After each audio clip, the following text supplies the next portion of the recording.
When you're feeling all alone, only you to hold your own. No one there to help you, only there to hold you down. So stop, don't beat up yourself, 'cause it's everyone else. So don't look down, look up around, 'cause you are better. I can see that when the fire gets started, it takes a lot of tears to wash away. When they come and make you feel downhearted, don't hide away. And now it's feeling like the longest day. It's getting harder to find the will to stay. You gotta find the strength inside of you, so don't hide away. Have you ever found it hard to articulate your thoughts, say the right words, or make the right impression? Maybe you felt awkward, like you're not fitting in. How did that make you feel? Probably not very good, right? Now, imagine having those struggles, feelings, and anxieties with nearly all the interactions in your life. It's pretty stressful, huh? You're about to meet Sean, a young man who was diagnosed with Asperger's syndrome as a child. As a young teen, Sean was unfairly defined by his disorder. The stigma of Asperger's became what many thought of as his defining feature. Instead of taking the time to get to know him and understand his disorder and the challenges it causes, many mocked, harassed, or avoided him entirely. How Asperger's affects me is that it affects me in the way how I understand, how I act, and how I speak while I'm around other people. A person who lives with this condition may not fit in well and may be seen as strange. When I had my first experience with anxiety, it was to thunderstorms. And what I would do in reaction, I would roll up in a human ball-like position called the fetal position. I would break out in hives, rashes, and even make myself throw up a lot. But my parents were really committed to help me overcome these fears. I think that's the only Does it feel better? Yeah, how's that? And I was in kindergarten, I was getting tests done through doctors and my teachers. Just due to the fact I noticed that my social skills were poor, same with my writing skills. Just to fast forward a little bit, it was meet the teacher night. His focus has been a little bit off recently, the last few weeks. We've got a recent diagnosis with Asperger's. I remember that it was that day I soon found out that I was diagnosed with Asperger's syndrome with the conversation that my mom and my teacher were having. I guess through that was sort of the first stages of depression for me. After when I found out, ran home, locked myself in my bedroom, crying a lot.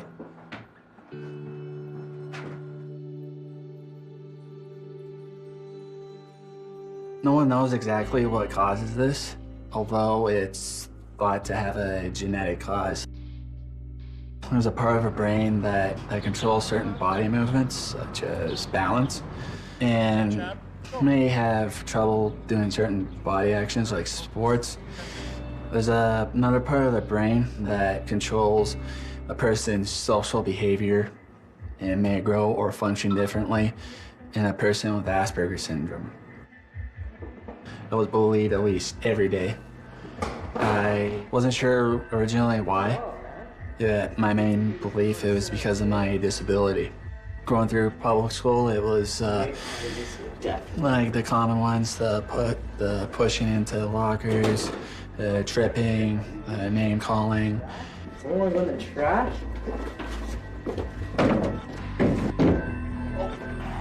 They would even get to the point of me walking home from school. I would hear a bang from a window from the house that I walked by, and I noticed two people would do strange sign language that I'd never seen before.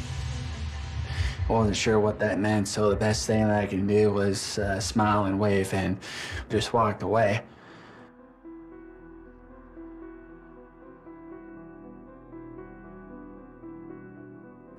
Until then, I first found out that I was being labeled as a retard.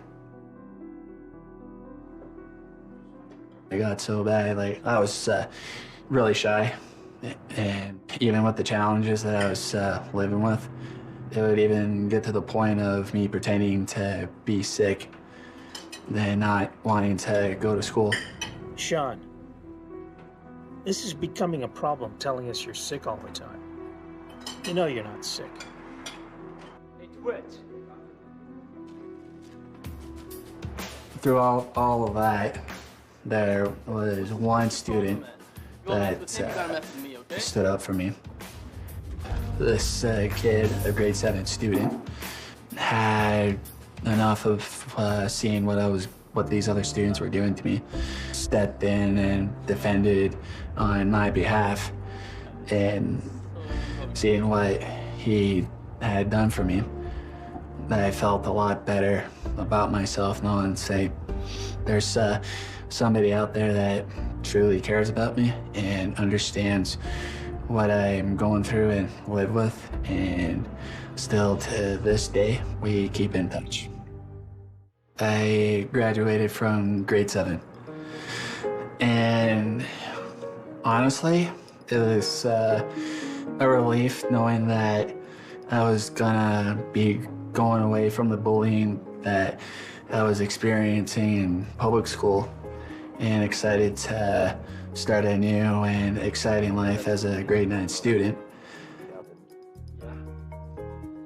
I was in a special ed MID class during that time, so those teachers had made me feel really welcome, which made me want to come back every day. But this is already, I think, going above and beyond, right? It's true. It's a good job. In gym class, we were starting to get ready to do rugby, and still to this day, I still can't catch really anything, just due to the reaction of my disability. So what we had to do for a warm-up was that we had to stand side by side. So just imagine somebody sitting or standing right beside me, and we had to try to catch the rugby ball. The student threw the ball to me, and out of reaction, I let go.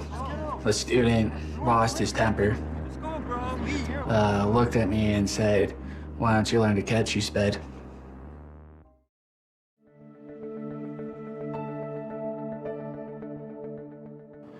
In grade 10, I was going through some depression, like before with what I mentioned, so it kind of crept up to me a little bit more. But it wasn't really to the point of wanting to harm myself or go on to the deep route there. It was just that feeling of feeling alone and nobody really understanding or willing to help what I was going through. There's this one incident that still is fresh in my mind. It was in a hospitality class, and before we went to the cafe to do what we had to do, finish lunch, clean the kitchen up, I wasn't sure where to put my binders and stuff. So I decided to put them on the closest table that's closest to the cafeteria. Now, honestly, it wasn't really the smartest idea on my part, as a bunch of grade 12s decided to vandalize my binder, my sweater, and whatever else I had laying out there. So in reaction, I was in complete shock. Felt like I was gonna cry and just wanted to drop out of high school.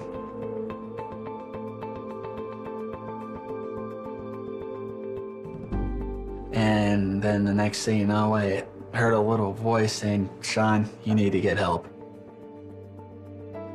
Sean, everything's all right? Let me take you to the office, okay? And we went to the vice principal's office, and we stayed in there for a good 20 minutes. And what we talked about, I felt a lot better about myself and went on the day, not trying to worry about what had happened. The rest of grade 10, 11, and 12 were probably some of the best years I think I've ever could have had in my life. I was involved in an anti-bullying program. I was the first representative to go to a leadership camp. The next chapter of my life began when I was accepted into college, which made it into the local newspaper. I was doing English, to careers, and eventually doing co-op. And right after when I graduated, my goal is to help youth, even adults, through the same problems that I've been through.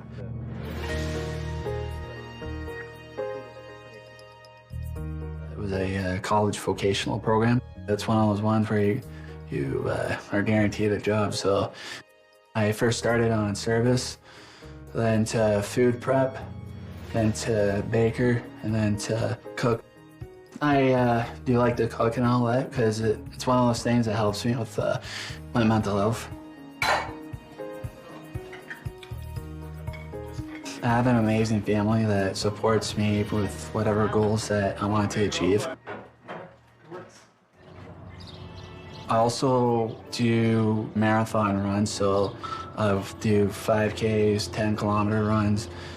Just this past October, I did a half marathon just to raise money and spread awareness for mental health and Asperger's and autism awareness. I want to work with kids who are born with like autism, Asperger's, Down syndrome. My backup plan will also be somewhere around health and fitness as well.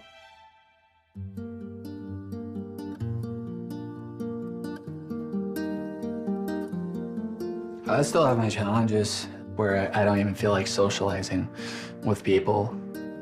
There are times where I say to myself, okay, I want to be alone right now, just doing my own thing and that. But in the back of my head, I keep on thinking to myself, should have gone out with that person. Should have gotten to know them.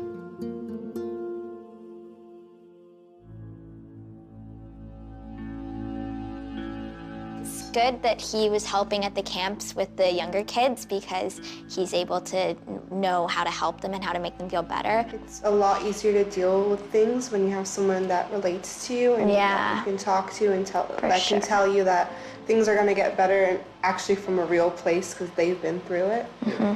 I remember when I was probably in grade 2, there was a kid with Asperger's in my class and the teachers never really knew how to deal with it and they never told us how to deal with it either. It must be like extremely frustrating, especially if you're not diagnosed because you're not sure what's going on and everything's very confusing and you're trying so hard to make yourself do something one way and it's not working and you're not sure why. I can't imagine how confusing that must be to be in a situation where everyone knows what's going on except you. I know people who have Asperger's and autism and other things on the autism spectrum, but like I don't know much about it at all.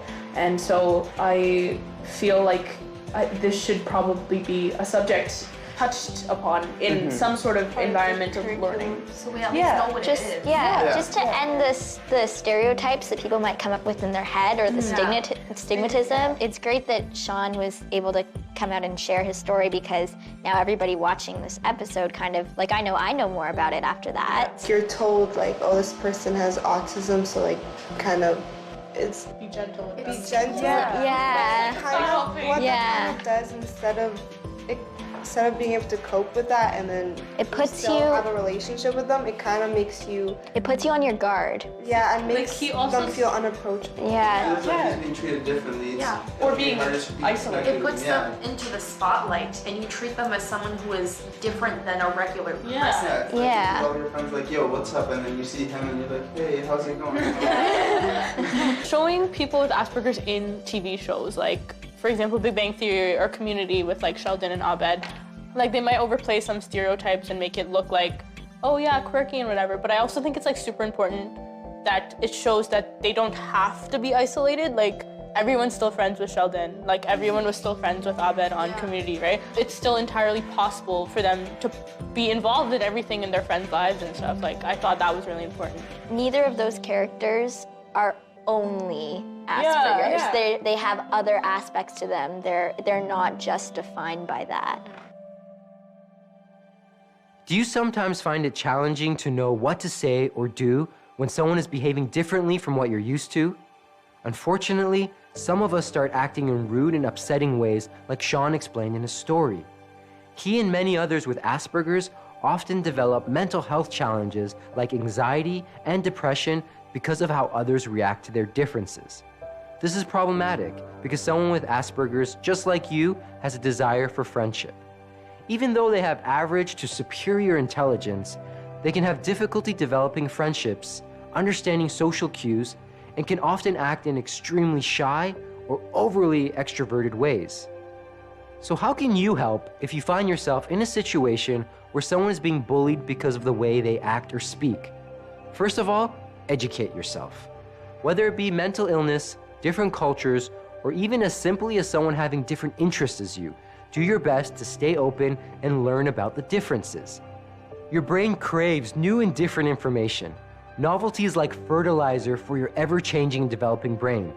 The more you can embrace learning the differences around you, the more you will help your brain be able to solve problems, challenge stereotypes, and add value to your life and the life of others.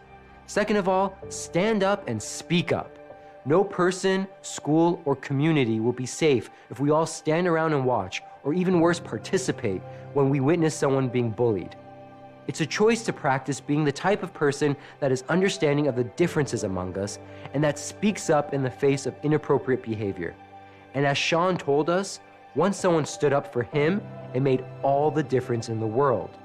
Your brain health and the health of all the brains around you depends on it. With that in mind, until the next time, let's do better by thinking better. Once Sean found support through teachers and groups for those on the autism spectrum, he learned how to work through his challenges and use negative experiences to teach others how to cope. We all have our own challenges, but they don't need to define who we are or the relationships we create. Instead of focusing on the faults of others, try to help them overcome their obstacles. Think of a time you struggled to complete a task. How would you have felt if those around you added to the stress by mocking or judging you? Now imagine how incredibly amazing it would have been if you had people around you give you unconditional support. We need to recognize people for their achievements and efforts to overcome hardships. The next time you see someone struggling, offer your support. The more we work together, the more we make this world a better place for all of us. Your positive impact is much greater than you think.